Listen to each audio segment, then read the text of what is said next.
huffed and puffed under my breath as I stared into God's mouth. I felt like the big bad wolf, ready to interrupt the 3 innocent little pigs as they hurriedly fortified their makeshift homes. I grinned at this thought and then turned my head down to look for Margaret. She was a couple of feet down the hill from the entrance of the cave, holding a walking stick close to her chest. "Hurry up," I called down to her. I turned back to the cave, still grinning. An old, rotted sign outside read, "God's Mouth Cave. Keep out." What a tired cliche. Margaret finally made it to the entrance and stood beside me, almost doubled over and out of breath. I looked down and smiled. "Check it out," I laughed. "God's mouth? I wonder where Jesus' butt is," I chuckled to myself. Margaret was less amused. "Give me the water bottle," she said, exasperated.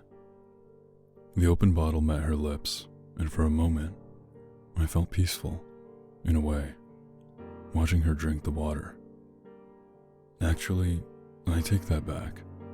The peaceful comment, I mean. It was more of a feeling that was sort of hard to put my finger on or give a name. But I could settle for a nice content. Content seemed to be one of those words that manifest itself when natural, human words seem to fail. Again, an utter cliche, but it felt good to feel a strange, mixed up sort of happy for once. I sighed and turned my flashlight on. I pointed it into the cave. Black. God's mouth. This seemed like the antithesis of a Holy Spirit. I turned again to Margaret. "You ready?" I asked. She was finally standing straight up. She nodded. I clapped a friendly hand to her back, and we walked in to God's mouth.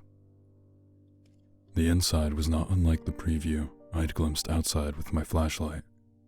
Dark, dismal, and endlessly black. It seemed to stretch endlessly, no matter how I positioned my flashlight. The rocky terrain was damp and imposing. The last natural light slowly disappeared behind Margaret and I as we made our way deeper and deeper. I found it strange how soft and compelling the world around me now appeared, despite the stalactites, stalagmites, and other various rocky formations being so jagged. It seemed that even amongst the pointed teeth of God, I could lay down and rest there forever. It was comfortable. Apparently, Margaret didn't agree. She shivered uncomfortably under my arm. I raised my eyebrows. "Need your coat?" I asked. I tried to look at her and make nonverbal communication as explicit as possible until I realized that we were lost in the inky blackness of the mouth. I bit my lip and waited, but she didn't respond. For a couple minutes, we walked in silence. She stopped and stood motionless. I stopped too.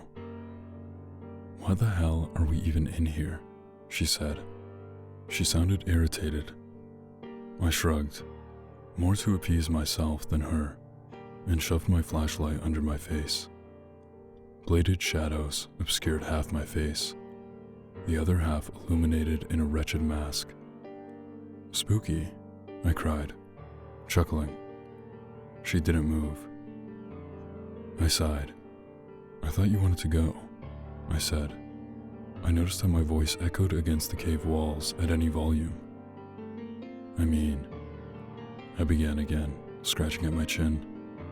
"You did say you wanted to go see some nature for our vacation, and you did sound impressed when I told you about my visit to Mammoth Caves a couple of years back, so..." My voice trailed off. I could still sense her irritation. "No," she said. I frowned. "No, you wanted to go here. I wanted to go to a beach or something. But no, a cave. A cave, Nathan." She sounded more like the big bad wolf now. "I know that you have this weird fetish for spelunking or something, but I don't really want to be dragged into it. Don't get me wrong, I'd love to go on a trip and get into nature and fresh air. But this... I could hear her arms flail and gesture about in the thick air. This is cave air, not fresh air. This air is practically fermenting. Plus, isn't this illegal? Can we please just leave? We both stood there. The only sound that could be heard was the electricity in the air being stifled and smothered by the damp atmosphere. Finally, I began to walk. I didn't hear Margaret follow me, but I kept moving forward. Then, "Nathan," she said, "stop. Please stop." So I stopped. "I'm sorry," she said. I could hear her moving closer to me. "I'm tired and I'm not used to running and climbing around and the like. I'm just tired." "It's okay," I said. She gripped my arm. "Really, it's fine." I shook my head. "Which way is out? I don't remember." I could feel Margaret physically pause. Neither of us could remember.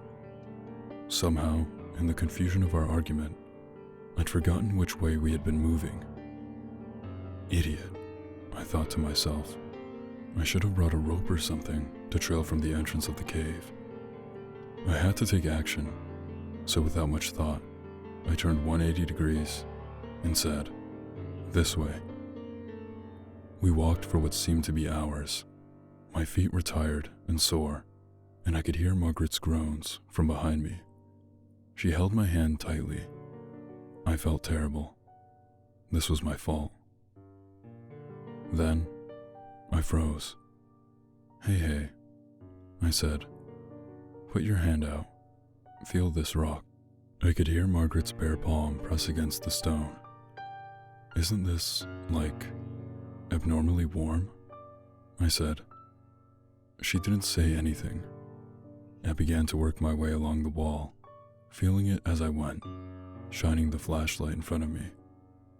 Suddenly, I felt a sharp pain on my head as the ceiling of God's mouth met with my scalp. "Ow!" I shouted. "Oh, Nathan, are you okay?" Margaret asked. She seemed on the verge of panic now. "I'm fine," I said. "Please calm down. We'll get out of here soon. I promise." I started again, pointing my flashlight upwards now to see the ceiling above me. It seemed to be getting narrower. That was strange. "Listen, Margaret, babe," I said through clenched teeth. "I think we gotta turn around." Margaret sighed next to me. Again, we walked for a decent length. I kept my flashlight pointed upwards this time.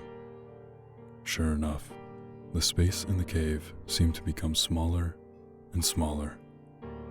If there was any resonating light left in God's mouth aside from my flashlight, I'm sure Margaret would have been able to see the whites of my eyes, spreading in panic. We were completely lost.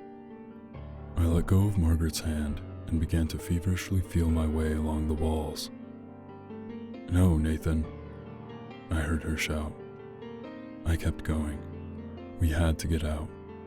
If we were lost, nobody would be able to find us. I kept feeling along the wall until I abruptly hit a corner. "Dang," I said aloud. "Margaret, this seems to be a dead end." I spun around on my heel. "Margaret?" No answer. I began to repeat my process again, almost running as I felt the wall run past my fingertips. Cool, damp rocks and jagged spears. Suddenly, I found myself at a corner again. I began swearing. "Margaret." I was belting her name out now. In the corner of the cave's maw, where I had been thwarted so many times already, I heard a noise. It sounded like muffled static from a television. I pressed my ear against the rock. It seemed to be getting even warmer now. I heard the faint sounds of Margaret on the other side of the rock. she was screaming. "No, no, no," I said. "No, no, no, no, no." I began running haphazardly into the walls around me. With dawning realization came a wave of sheer horror. There was no entrance. There was no exit. Only these four corners and me. I could feel blood begin to trickle from the cut I managed to get by bashing my body into the cave's walls. They were closing in on me. They were coming in for the kill, and soon they would be pressing in on my skull and crushing my ribcage. I sat there for hours, waiting for death. My flashlight was becoming dim and blinking. Finally, I felt the soft touch of these rocky walls press against my back. I began to cry as I lay down on the ground. I let my flashlight roll on the small hills of stone. As I quietly stayed prone, tears dripping down my face, I turned and looked at the flashlight. Its last, fading beams of light pointed at something not far away from my face. I squinted in the darkness. My eyes widened, and I felt tears fall even harder from my face. The rocks were piercing my skin now, and blood dripped from all sides. There, in the last light of my flashlight, was the appetizer. The spotlight shone on a hand whose nails were painted red, and I screamed in agony as I watched God's mouth chew its latest meal.